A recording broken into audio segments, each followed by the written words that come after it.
असे नवनवीन व्हिडिओ पाहण्यासाठी आजच कृषी चर्चा फेसबुक पेजला लाईक करा आणि व्हिडिओ आवडला असेल तर नक्की शेअर करा। नमस्कार, मी पंजाब डक हवामान अभ्यासक मुक्काम पोस्ट गुगल धुमगाव तालुका शिलो जिल्हा परभणी। आज आहे 4 ऑगस्ट 2024। मागे 2 दिवसापूर्वी एक व्हिडिओ आपण दिला होता की राज्यामध्ये 8 तारखेपर्यंत पाऊस राहणार। तर परत एक शेतकऱ्यासाठी खास करून अंदाज देत आहे, कारण की काय झालं की आज म्हणजे पुण्याकडे खूप पाऊस आला, पुणे मुंबई नाशिककडे पाऊस झालाय, म्हणून सतर्क राहा म्हणून हा अंदाज देत आहे। कारण की काय झालं की वरचे धरण भरल्याच्यामुळं पाणी सोडण्यात येते आणि वरती पाऊस चालू आहे। आणखीन एखाद्या पाणी विसर्ग वाढू शकतो, वाढल्यास पुन्हा परत पुण्यामध्ये पाणी शिरू शकतं, म्हणून हा अंदाज राज्यामध्ये म्हणजे आज 4 ऑगस्ट पासून पुन्हा आता 4, 5, 6, 7, 8 दरम्यान आणखीन पावसाचा जोर वाढणार आहे, म्हणून हा अंदाज लक्षात घ्यायचा। मुंबई, नाशिक, उत्तर महाराष्ट्र, त्याच्यानंतर पुणे या भागात जरा जास्त पावसाचा जोर वाढणार आहे, म्हणून हा अंदाज लक्षात घ्यायचा। त्याच्यानंतर परत सर्व शेतकऱ्याला सांगू इच्छितो की राज्यामध्ये 5, 6, 7, 8 दरम्यान काय झालं की ह्या 5, 6, 7, 8 दरम्यान राज्यामध्ये परत आणखीन पाऊस पडणार आहे। म्हणजे कोणत्या भागात कुर्डुवाडी, जत, सांगोला त्या भागात बऱ्याच ठिकाणी पाऊस कमी आहे। आता हा पाऊस तिकडल्या भागात देखील पडणार आहे, म्हणून ही एक त्यांच्यासाठी आनंदाची बातमी।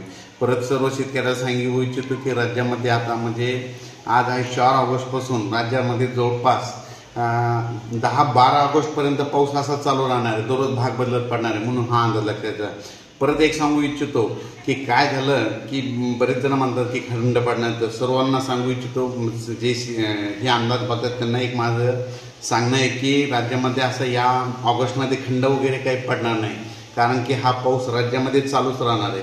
म्हणजे काय होणार आहे, एकदा विदर्भात चालू राहील, उत्तर महाराष्ट्रात चालू राहील, अशा 2-3 विभागामध्ये चालू राहणार आहे। एकदम असं महाराष्ट्रातला पाऊस एकदम असा 15-20 दिवस बंद होणार नाही, म्हणून हा अंदाज लक्षात घ्यायचा। परत आणखीन एक सांगू इच्छितो, मराठवाड्याची तहान भागवणारं धरण म्हणजे जायकवाडी धरण, हे नाथसागर।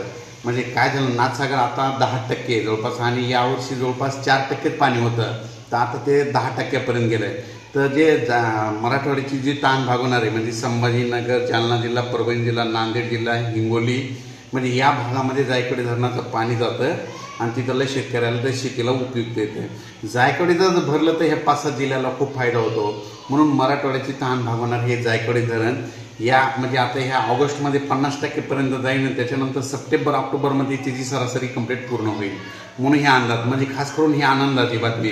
कारण की आता राज्यामध्ये पाऊस आता उत्तर महाराष्ट्राकडे वाढतच जाणार आहे। उत्तर महाराष्ट्रात पाऊस वाढला की तिथले धरणं जवळपास भरलेले आहेत, त्यांचं पाणी सोडावं लागणार आहे, त्याच्यामुळे ते पाणी जायकवाडीकडे येणार आहे, म्हणून ही मराठवाड्यातल्या शेतकऱ्यासाठी खूप आनंदाची बातमी। त्याच्यानंतर मांजरा धरण देखील यावर्षी सप्टेंबर ऑक्टोबरपर्यंत ते देखील भरून जाईल, म्हणून ही देखील खास करून आनंदाची बातमी। पण राज्यामध्ये सांगायचं झालं तर असं एकदम असा खंडगिंड वगैरे काही पडणार नाही। फक्त काय होणार आहे, 8, 9, 10च्या दरम्यान फक्त मराठवाड्यामध्ये काही जिल्ह्यामध्ये सूर्यदर्शन होणार आहे, आणि काही ठिकाणी ह्या 2-3 दिवसामध्ये थोडं सूर्यदर्शन होणार आहे। एकदम असा 10 दिवस पाऊस बंद होणार, असा पाऊस बंद होणार नाही। म्हणून शेतकऱ्यांनी काय करायचं की काय झालं, इतका पाऊस चालू आहे काही ठिकाणी की त्यांचे पिकं सगळे पाणी वाचून चालले, म्हणजे पाणी जास्त झाल्यामुळं शेतातून सोयाबीनमधून पाणी निघाले, कापसातून पाणी निघाले। म्हणून काय करा, जशी वेळ भेटेल तसं तुम्ही शेताची काळजी घ्या, खत वगैरे द्यायची तर ते देखील देऊन घ्या। पण राज्यातला पाऊस असा एकदम असा बंद होणार नाही, म्हणून हा अंदाज लक्षात घ्या। खास करून पुणेकरांनी बी आज ह्या 8 तारखेपर्यंत काळजी घ्यायची गरज आहे, कारण की काय झालं की आता ह्या 2-3 दिवसामध्ये 4 तारखेपासून ते 8 तारखेदरम्यान जवळपास पुणे, मुंबई, नाशिक, उत्तर महाराष्ट्र, नंदुरबार, धुळे, नगर जिल्हा, त्याच्यानंतर संभाजीनगर इकडं या भागात चांगला पाऊस पडणार आहे, म्हणून हे अंदाज लक्षात घ्यायचा। आणि त्याच्यानंतर पूर्व विदर्भातले 6 जिल्हे आणि पश्चिम विदर्भातले 6 जिल्हे दररोज भाग बदलत मात्र चांगला तुमच्याकडं पाऊस पडणार आहे। ज्या ठिकाणी ऊन पडेल तिथं मात्र जोराचा पाऊस येणार आहे, म्हणून हे अंदाज लक्षात घ्यायचा। परत एकदम असं राज्यभर असं सगळीकडे सूर्यदर्शन होणार नाही। तर काय झालं की यावर्षी कंटिन्यू मला तर वाटतं जसं 1998-99ची पुनरावृत्ती होती काय, कारण की 1998-99च्या दरम्यानमध्ये काय झालं होतं, एकदा पाऊस सुरू झाला होता आणि ते डायरेक्ट सप्टेंबरपर्यंत चालू राहिलं, म्हणजे सारखा चालू राहिला। म्हणून तशी आवर्ती होती काय काय तशी भीती वाटत आहे. तर परत एक सांगू इच्छितो की राज्यामध्ये काय झालं, हे पाऊस म्हणजे बंद कुठं होणार आहे. समजा ज्या भागामध्ये थोडा कमी प्रमाणात पाऊस पडायला लागला आहे, म्हणजे काही भाग असा आहे की तिथं कमी कमी पाऊस आहे, तिथला थोडा ह्या म्हणजे 8-9 तारखेदरम्यान तिथं सूर्यदर्शन होईल. पण ज्या भागामध्ये जास्त पाऊस आहे तिथला मात्र पाऊस चालूच राहणार आहे. 2-2 दिवसाला तिथं पाऊस येतच राहणार आहे. म्हणून हा अंदाज लक्षात येतात. म्हणजे असं एवढा काही मोठा खंड पडणार नाही, पाऊस चालूच राहणार आहे. जशी वेळ भेटेल तसं तुम्ही कामे करून घ्या. आणि परत एक सांगू इच्छितो की पाऊस मोठा पडल्याच्यानं नदीच्या पुलावर पाणी येतं, पुलाच्या फरशीवर पाणी आल्यास पुढे जाऊ नका, स्वतःचा जीव धोक्यात घालू नका म्हणून हे देखील सांगू इच्छितो. आणि पुणेकरांनी आणि मुंबई आणि तसेच त्याच्यानंतर उजनी धरण जवळपास आता 83% केलं आहे. आपण 9 जूनला एक पंढरपूरच्या कार्यक्रमात सांगितलं होतं की यावर्षी उजनी धरण 100% भरणार आहे. तर उजनी धरण जवळपास मायनस असून आता प्लसमध्ये 83% गेलं आहे. तर उजनी धरण आता आणखी 2-4 दिवसात भरतं आहे.